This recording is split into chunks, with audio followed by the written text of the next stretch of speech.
It's my birthday, so time to make a video nobody's gonna care about just because I can. The year is 2007, and 7-year-old Kino turns on YTV to find a new action cartoon called Stormhawks. Teenagers driving flying motorcycles and fighting villains, what isn't there to love? Now all these years later, I'm 21 and still being told to outgrow anime and cartoons, so let's talk about Stormhawks. Ooh, I'm excited. We're the Stormhawks, and for us, the sky is never the limit.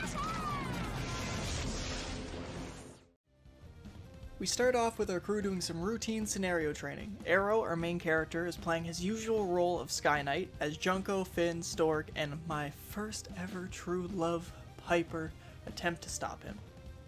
Here we get to see the Sky Rides in action without being told, "Hey look, this bike can fly, isn't technology amazing?" In this place where magic is everything, there lives one boy who was born without it.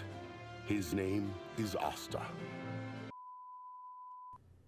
After cornering Arrow, his only option is to dive into the wastelands filled with lava and monsters. On the other side of the wastelands lies Terra Atmosia, one of the areas of land still capable of fostering human life.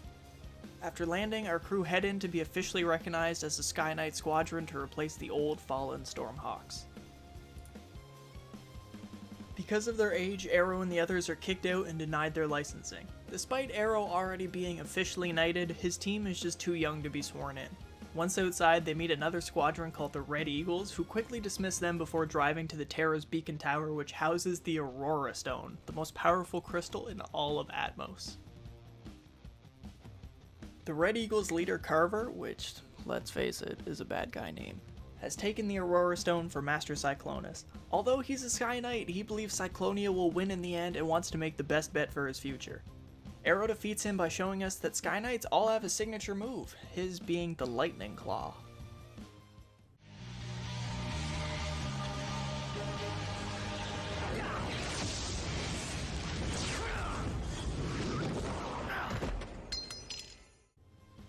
Because sending in one man is a bad idea when you're a massive army who live like, I don't know, 3 kilometers away, Cyclonia sent a massive army to retrieve the Aurora Stone. If the Stormhawks can defeat them, they will most likely prove themselves to the Council and become an official squadron. In this fight, we meet the Dark Ace, who after betraying and killing the original Stormhawks, is now an undefeated commander of the Cyclonian army. One thing that I really love about this battle, besides seeing Ravis, is the amount of confidence that the Dark Ace exudes. A lot of times, big bad villains don't really have real human confidence or cockiness portrayed in their personality, but when they do things that are necessary for the plot, it just feels out of character. In this battle, Dark Ace plays with Arrow, and after defeating and mocking his Lightning Claw, he leaves him alive, but it doesn't feel like a dumb decision in the same way a lot of villains do. It matches with his personality and how he views himself compared to this kid who he doesn't believe to be any kind of a threat. After taking the Aurora Stone back to Cyclonia, the Empire prepares for a battle against the approaching Sky Knights. With this being the most powerful crystal in Atmos, we get a very early baseline of how far this magic system can reach, with Dark Ace taking out entire fleets of Sky Knights in one blast. Of course, our adventure isn't over there, as the Stormhawks are sneaking onto Cyclonia to steal back the crystal. The squad splits into teams of Arrow and Radar, attacking through waves of guards, Finn and Junko sneaking in to steal the crystal, and Stork and Piper bringing the Condor for their escape. Finn, obviously, gets himself and Junko captured immediately, so Arrow has to team up with an undercover Sky Knight named Starling to save them. We learn here that Master Cyclonus, despite her young age, is more powerful and has a different set of powers from anyone else we've met.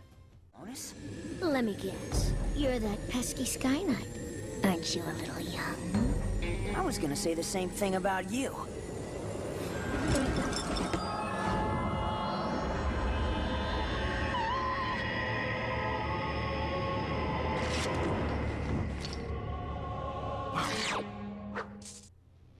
While Arrow and Starling fight Cyclonus upstairs, Piper and Stork attempt to arrive safely at the rendezvous point. Throughout this show, I find it remarkable how perfectly Stork's attitude predicted how millennials wouldn't develop any interesting personality traits and instead resort to depression and sarcasm. There's a fun scene in this fight between Arrow and Master Cyclonus, where instead of Arrow trying to trick her into monologuing to attack her from behind, Master Cyclonus actually starts a monologue to distract Arrow from the Dark Ace who's about to attack. Arrow is able to turn it around, however, and defeats the Dark Ace with his Lightning Claw after all. The Aurora Stone had to be destroyed in the process, and because of that, the Stormhawks remain an unofficial squadron, but hey, screw those old guys anyway. I really wish Stormhawks was more popular when it came out to continue into further seasons past 2. It, along with Martin Mystery, are my favorite cartoons from my childhood, and it's fun to go back to them from time to time. And who knows, maybe next year for April Fool's, Halloween, and my birthday we'll go over Monster by Mistake, Martin Mystery, and Stoked.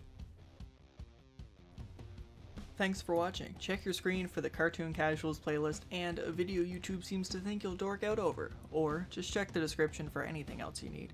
Well, peace weebs.